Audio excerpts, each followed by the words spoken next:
Humans made to order, mothers giving birth to themselves, babies conceived just so their body parts can be transplanted.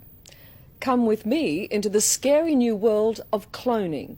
The nightmarish stuff of science fiction has suddenly become a reality. The genie is out of the bottle, said scientists in Scotland earlier this year. It's now possible to clone humans. What's more, there are doctors ready and able to do it. So if I had the money, you had the permission, you could clone me tomorrow. Well, I wouldn't say tomorrow. It'll take a year or two. We could clone you probably within 2 years. You can take a cell from a human. A scraping of skin will do. Then get an egg from a female, remove the nucleus and fuse the two with a spark of electricity.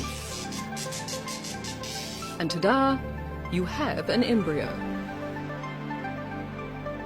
Implant the embryo in a woman and 9 months later you have a carbon copy of the person from whom the skin scraping was taken. We can show you a photograph album of exactly what your child will look like on the 2nd birthday, 4th, 8th, 10th, 32nd birthday, come to that. We can show you they'll have a receding hairline at the age of 34, they'll be completely bald at 45, but a musical genius into the bargain. That's great.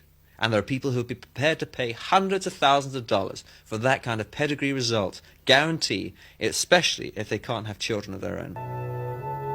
Just as horrifying, say the critics, is the very real scenario of desperate people who are dying of diseases, growing clones of themselves just to harvest the newborn's vital organs.